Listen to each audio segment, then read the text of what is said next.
Hello बच्चों, good morning. आज हम क्लास 7 जैसा कि आप देख रहे हैं क्लास 7 ज्योग्राफी में लेसन 1 एनवायरनमेंट देखने चल रहे हैं।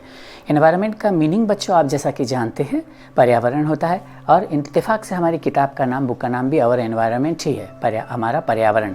तो पर्यावरण बच्चों एक्चुअली यह शब्द जो है सबसे पहले क्वाइंट किसने किया था, कहाँ से आया था, किस भाषा से आया था, वो सब भी हम देखेंगे। मीनिंग क्या होता है तो कहते हैं कि फ्रेंच भाषा में एनवायरोनिया का मीनिंग टू सराउंड होता है, यानी कि हमारे घेरना, आसपास का इलाका, हमारे आसपास का इलाका हमारा वातावरण होता है। चलिए, the term environment has been derived taken from a French word environia. Sometimes you will get the spelling double N also, sometimes single N also. Both are correct. Means to surround, इसका meaning होता है आसपास से घेरा या घेरना।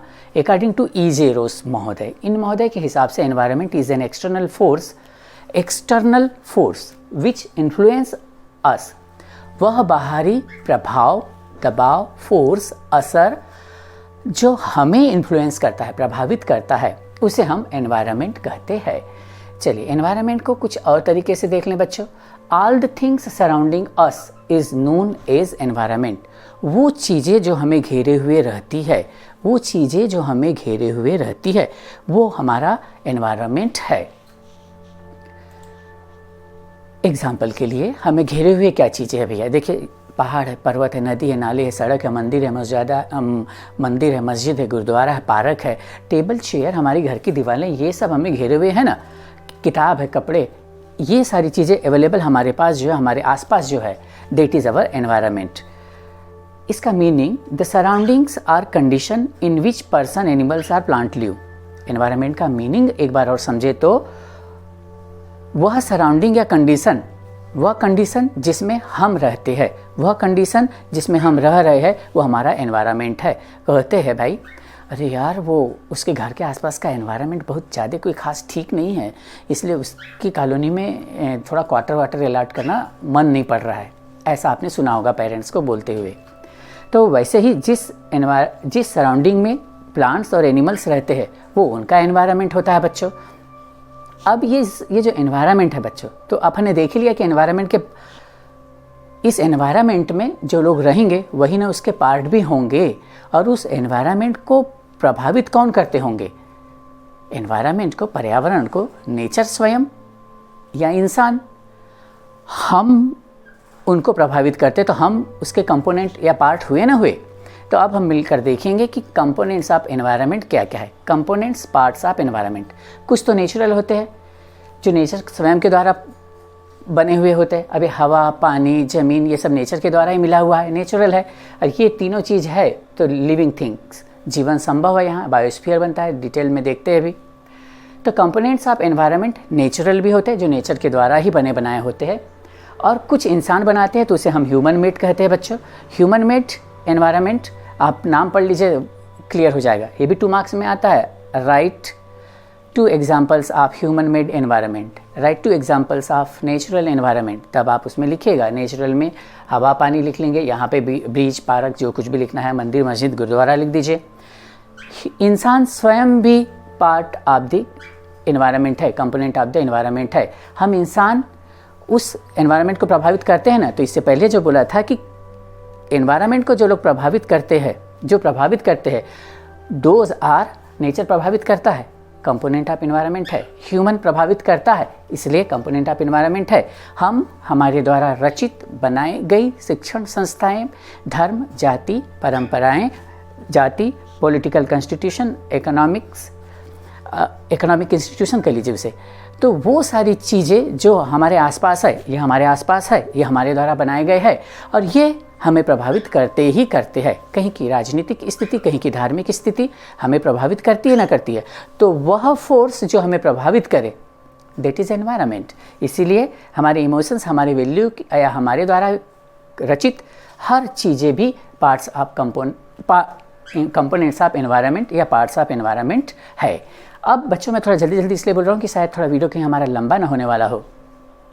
ये components of environment में natural है, तो नेचुरल में हवा है, पानी है, ज़मीन है, तो ये अजीब सी लगते होंगे। पर यहीं पर कोई मान लो ये यहाँ पे ये प्लांट्स है, एनिमल्स है कुछ, तो ये तो फिर ये जीवित हो जाएंगे ना, तो उसे क्या बोलते हैं देखते हैं। तब हम उसे कहेंगे बायोटिक, जो जीवित होते हैं। नेचुरल कंपोनेंट्स में कुछ जीवित भी होते हैं, कुछ अबायोटिक, अजीवित भी होते हैं। तो जिनमें जान होती है वो बायोटिक होते हैं, दैट इज लिविंग कंपोनेंट, हिस्से, animal, human beings. Abiotic that is non living components, example soil, minerals, car, ये अजीवित होते हैं, इसे याद रखेंगे। अजीवित, अबायोटिक, ये भी 2 मार्क्स में लिखने के लिए आता है बच्चों।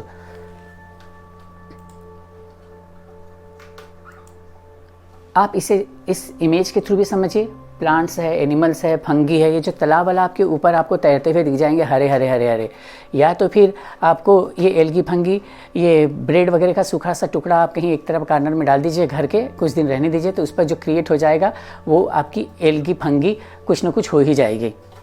ये जीवित एग्जाम्पल्स हो गए, biotic thing, living things. Abiotic, non living things, हवा, सॉइल, वाटर, सनरेज, इनमें स्वाभाविक है बच्चों जान नहीं होती, अजीवित होते हैं। ये तो आपको एग्जाम्पल याद हो ही गए। बायोटिक के 2 एग्जाम्पल लिखे, अबायोटिक के 2 एग्जाम्पल लिखे, 2 मार्क्स का हो गया। अब हमने कहा था कि components of environment, natural environment, इधर में नेचुरल था, इधर में ह्यूमन मेड था। तो नेचुरल में हवा था, पानी था, ठीक है, ज़मीन थी, एंड लैंड था, बायोस्फीयर भी था। तो land, lithosphere, water, hydrosphere, air, atmosphere, plants and animals, ये तीनों चीज़ों की मदद से फिर बन जाएगा बायोस्फीयर। क्या आप जानते हैं the world environment day is celebrated on 5 June? 1 marks question ये भी आता है। और क्यों मनाते हैं बच्चों, ये बात आपको बता दें, जब भी हम कभी कोई दिन मनाते हैं मतलब कि वो चीज़ खतरे में आ गई है, एनवायरनमेंट खतरे में है, इसे बचाने की आवश्यकता है, इसलिए इसे याद किया जाता है उस दिन तो कम से कम।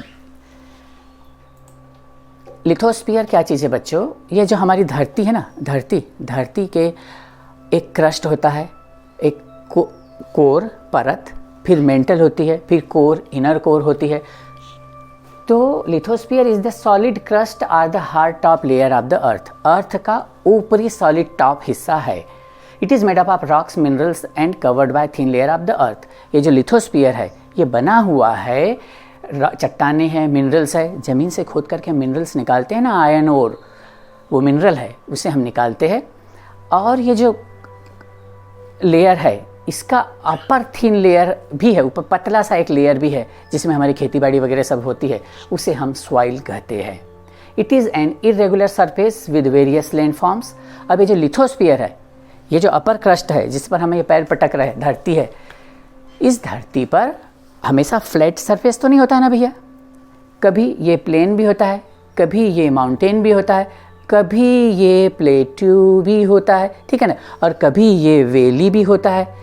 तो इस तरह के भी आपको एरियाज़ देखने के लिए मिल जाते हैं यहाँ पर। Landforms are found over the continents etcetera, ये कॉन्टिनेंट्स पर हमें इस तरह के लैंडफॉर्म्स मिलने को देखने के लिए मिलते हैं। And also on the ocean floor, ocean floor पे भी हमें एरिया देखने के लिए मिलते हैं। Lithosphere is the domain. अब domain in area of activity, या अपन आप यहाँ पर क्षेत्र समझ लीजिए। लिथोस्फीयर इज द एरिया, क्षेत्र, that provides us forest. Obviously lithosphere upper layer, इस पर ही हमें फॉरेस्ट मिलेगा ना भाई। ग्रासलैंड जानवरों के लिए मिल जाएगा जो ग्रेजिंग करने जाएंगे, चरने जाएंगे। Land for agriculture and human settlement, और इंसान कहीं जाकर के रहने बसने लग गए तो दैट इज सेटलमेंट, उनका रहने का जगह, तो ह्यूमन सेटलमेंट मिलेगा। It is also a source of mineral wealth, और खनिज पदार्थ का खनन, खोद कर निकाली गई ज़मीन के नीचे से चीज़ों को हम खनिज पदार्थ कहते हैं, खनन करके निकाली गई चीज़ें, मिनरल वेल्थ। जैसा कि मैंने बताया आपको, आयरन ओर, लोह अयस्क। यहाँ पे एक चित्र की मदद से समझिए कि ये जो इतना बड़ा चित्र है ये धरती के क्रस्ट का है। इसमें ये क्रस्ट वाला एरिया हुआ, ये अपर मेंटल हुआ, ठीक है। तो मेंटल में अपर मेंटल, फिर लोअर भी आ जाएगा एक, ठीक है, इनर भी आ जाएगा। फिलहाल हमें इससे मतलब है, तो इतना हिस्सा ये क्रस्ट है। लिथोस्फीयर इस एरिया को कहते हैं। इसमें भी एक थिन लेयर होती है, ये थिन लेयर यहाँ पर समझ लीजिए, ये crust and upper most solid mental, इस थीन लेयर ये जो इस कलर की हो गई, इस पर आपको 2 पार्ट मिलेंगे लिथोस्फीयर के, oceanic crust and continental crust. ये भी लिथोस्फीयर के 2 पार्ट है, जब आगे की क्लासेस में हम चलेंगे। लिथोस्फीयर पर आपको हमेशा अपर सॉइल पर इस तरह के क्षेत्र मिलते हैं, कभी फ्लैट मिलते हैं, कभी अनइवन मिलते हैं। इन 2 चित्र की मदद से आप समझने की कोशिश भी कर सकते हैं। हाइड्रोस्फीयर, पानी वाला sphere. The domain of water is refer to as hydrosphere. पानी वाला क्षेत्र जितना भी है बच्चों, ठीक है, डोमेन मीनिंग बताया आपको मैंने, एरिया ऑफ एक्टिविटी। तो जहाँ पर पानी वाला क्षेत्र है उसे हम हाइड्रोस्फीयर कहते हैं। It comprises various source of water and different types of water bodies like river, lake, sea, ocean. ये बना हुआ होता है किन किन से? Different source of water. अब सोर्स के वाटर कौन कौन से होते हैं बच्चों? वाटर के सोर्स कौन कौन से होते हैं बच्चों? आपको नदी से भी मिलेगा, लेक से भी मिलेगा, सी से भी, ओशन से भी मिल जाएगा। आपको लेक से भी मिल सकता है, पॉन्ड से भी मिल सकता है, आपको ओशन या सी से भी मिल सकता है, आपको वाटरफॉल से भी वाटर मिल सकता है, आपको रिवर से भी मिल सकता है पानी, और आपको कैनल से भी पानी मिल सकता है। तो ये सारे सोर्सेस बनाते हैं किसको? हाइड्रोस्फीयर को। वो स्फीयर जहाँ पर पानी अवेलेबल है, दैट इज़ हाइड्रोस्फीयर कह सकते हैं आप। अब आप देखिए atmosphere. Atmosphere is a thin layer, a blanket. ऐसा आपने 6वीं कक्षा में थोड़ा सा पढ़ा था एक sentence. Atmosphere is the thin layer of air that surrounds the earth. Atmosphere जो है ये हवा की एक पतली सी लेयर है जो हमें सराउंड करके हमें घेरे हुए है। और ये एटमॉस्फेयर की जो लेयर है बच्चों, ये बनी हुई है, टिकी हुई, हमें कवर किए हुए है। क्यों कवर किए हुए है? क्योंकि हमारी धरती में जो बच्चों ग्रेविटेशनल फोर्स है, कोई चीज़ ऊपर से नीचे गिरेगी तो वो नीचे ही आएगी, ऊपर नहीं चली जाती। कितनी भी ऊपर फेंक दो आप बॉल, वो नीचे ही आती है। And it happens only because of the gravitational force of the earth, गुरुत्वाकर्षण शक्ति of the earth. It protect us from the harmful rays and scorching heat of the sun. और एटमॉस्फेयर जो है हमें बचाता है बच्चों, किससे बचाता है? सन की जो रेज आ रही है, बड़ी स्कॉचिंग, जला कर रख देने वाली, तड़पा देने वाली रेज, उससे हमें बचाता है। कैसे बचाता है भी बताएंगे आपको। It consist of number of gases. Atmosphere में कई तरह की गैस होती है। ऑक्सीजन होती होगी, जिंदा है हम, कार्बन डाइऑक्साइड होती है, हाइड्रोजन होती है, हीलियम होती है, नियॉन होती है, वगैरह वगैरह कई सारी गैस होती है। डस्ट एंड वाटर वेपर भी होता है। The changes in the atmosphere produce changes in the weather and climate. अब एटमॉस्फेयर में जो चेंज होता है तो वो चेंज ऑटोमेटिकली वेदर और क्लाइमेट में होता है। वेदर जब और हायर क्लासेस में चलेंगे तो इसे और भी डिटेल में पढ़ेंगे। दिन प्रतिदिन का जो एटमॉस्फेयर है, मौसम है, उसे वेदर कहेंगे। टुडेज वेदर, आज का मौसम। लेकिन क्लाइमेट कंटिन्यूसली कई साल तक के, जब कहीं किसी एरिया में, स्पेसिफिक एरिया में सेम टाइप ऑफ वेदर रहता है कंटिन्यूसली कई सालों तक, तो अब हम कहने लग जाते हैं कि वहाँ का क्लाइमेट बहुत ठंडा है, वहाँ का क्लाइमेट बहुत गर्म है। अब मैं कह रहा था कि कैसे it protect us from the harmful rays of the scorching heat of the sun. Sun से जो रेज आती है बच्चों, उसमें अल्ट्रावायलेट रेज भी होती है। वो अल्ट्रावायलेट रेज ABC 3 तरह की होती है, ठीक है। And those rays are harmful for us. They may cause various type of skin diseases, उससे हमें स्किन डिजीजेस हो सकती है, इवन कैंसर भी होता है। तो उन सबों से हमें एटमॉस्फेयर बचाता है। तो भैया वो अल्ट्रावायलेट रेज से बचाता तो है एटमॉस्फेयर पर। एटमॉस्फेयर में ऐसी क्या चीज़ होती है जो हमें बचाती है? वहाँ पर एक ओजोन लेयर होती है। ट्रोपोस्फियर एंड स्ट्रेटोस्फियर के बीच में ओजोन लेयर होती है। ये जो ओजोन लेयर है आने वाली सन की अल्ट्रावायलेट रेज को वापस भेजती है। पर दुख की बात यह है कि ये जो ओजोन लेयर है, इसमें भी अब छेद होने लग गए, और छेद होने लग गए तो अल्ट्रावायलेट रेज अब इधर आने लग जाएगी, हमको टच होगी। तो वो जो छेद हो रहा है वो क्यों हो रहा है? वो पॉल्यूशन के कारण हो रहा है। वो बाकी बातें अब हम डिटेल में बाद में देख लेंगे। ये इमेज देखिए, ये भी आपके 2-3-4 मार्क्स की है। ये जो लेयर्स है एटमॉस्फेयर में, ये troposphere, stratosphere, mesosphere, thermosphere, exosphere. 10 से 50 किलोमीटर, 10 किलोमीटर तक के, हमारे यहाँ से 10 किलोमीटर तक के ट्रोपोस्फियर है। उससे 10 किलोमीटर से ऊपर और जाएंगे 50 किलोमीटर तक के तो स्ट्रेटोस्फियर। बाकी के फियर से हमें फ़िलहाल मतलब नहीं है।